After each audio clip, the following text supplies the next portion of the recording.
Hey everybody, John Ramdeen and Robin Black here in our downtown studios. This past weekend, the UFC was in Sacramento, California. The main event, Paige VanZant taking on Michelle Waterson. And Waterson got the job done, I think stunning a lot of people because, of course, the hype machine was all about Paige VanZant. She is the star. She was on Dancing with Stars. She's one of Uriah Faber's students, one of his pupils.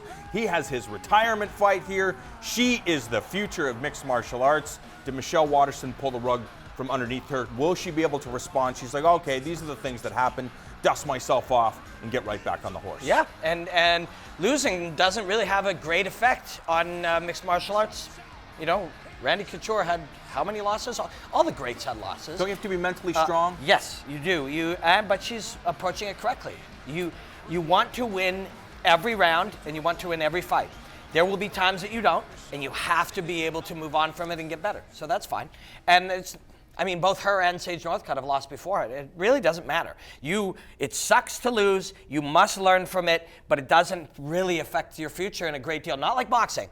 You lose once in boxing, never mind twice. I know. You're done. Yeah, you're done. It's weird, right? I don't know how that structure came to be. Boxing, you got to change that. Yeah, well, it's too late. It's so ingrained. Is it really? Why can't they just focus on entertaining fights, great matchups? Somebody wins, somebody loses. That's the way, the nature of the game. Because they inflated records to such a degree that everybody was 40-0, and you would be 40-0 against people much lower than you, and the guy eventually you're going to fight is going to be 40-0, and it will put you together, and you'll make millions, and we, the marionette players, will make millions too. That's what they did. And real fighting is not like that, and it shouldn't ever become that way.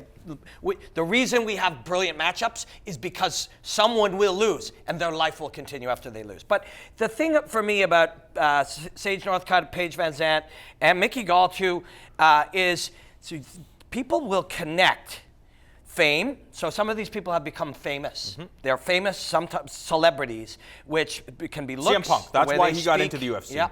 The way they look, the way they speak, television shows, looking for a fight, Dana White goes in, you become famous. Famous is an independent thing from your martial arts ability and your ability as a combat sportsman or woman. Unrelated. There's no connection. And so we see famous people and we assume that they're brilliant fighters. Sage Northcutt is a very good fighter, still developing. Mickey Gall is a very good fighter, still developing. Paige VanZant is a very good fighter, still developing. The fact that they are more famous than they are talented, that doesn't really connect. Those things should be independent of each other. But when you look at their talent level and where they are, the UFC told us that she is basically on the same level of Joanna Jędrzejczyk, Paige VanZant, because they have put her in the main event, which means that she is equal based on the appeal, so to speak. But we all know what would happen if Paige VanZant fought Joanna Jędrzejczyk. Yeah, we cannot have that. Yeah. We can't have However, that. she'd get beaten up spectacularly. She can take it, man. You saw with that fight with Rose. And that's her heart. Yeah. That heart is something we want to watch. I want to watch this young lady fight, and she will continue to develop. And that is one of the issues that comes when fame is unrelated to your fighting ability. You want to see them in main events. We put them in main events. The problem comes when the fighter themselves gets confused. So Paige knows full well she's a developing fighter and that she is going to lose on her way to getting better. Mickey Gall, I'm not so sure, understands that his fame and celebrity is not connected to the fact of his fighting ability. Because if he understood that, he would not be asking to fight Dan Hardy. That fight, I don't want to step on Dan's toes. If Dan sees that, goes, oh man, perfect. I can't believe this kid. Wow, like a kid with 4 fights who's tapped out a blue belt on the weekend. Awesome. But that is not. There are no connection. A guy in his 4th fight should not be fighting a guy that George St. Pierre could not put away in 25 minutes, who has a skill level in striking. When you're a brown belt like this young man is, and you tap out some white belts, you get, oh man, I can do anything to these guys. That's what Dan could do to him on the feet, and he doesn't realize that. So somewhere in there, he has become confused by celebrity, unrelated to fighting skill. He's still a developing fighter. He's going to be a very good one, I believe. And he's fun to watch, and he looks like a Disney hero and stuff. So he's great. He's great. But you can't confuse. The fighter himself cannot become confused. Do you believe that Dan Hardy would accept this fight as a martial artist? Yes, the goal is to make money, to get notoriety, to do all the things to help build your brand.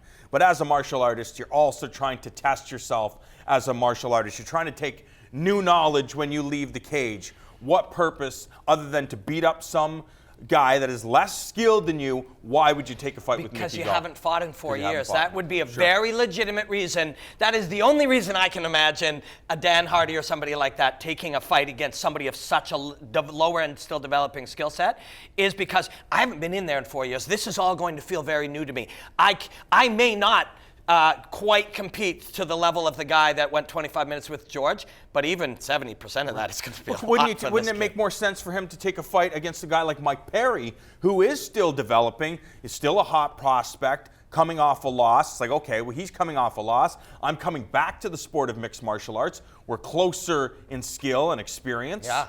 The performance of the weekend for me was Alan Jouban. That's how you fight from the southpaw stance against a rumbler like that. It was beautiful. The performance, the Jouban performance was spectacular. I loved it. Thank you, Alan Jouban, for that. That was wicked. It was a hell of a night of fights in Sacramento, California. Michelle Waterson spoils the party. Michelle Waterman spoils the party as she takes out Paige VanZant in the main event.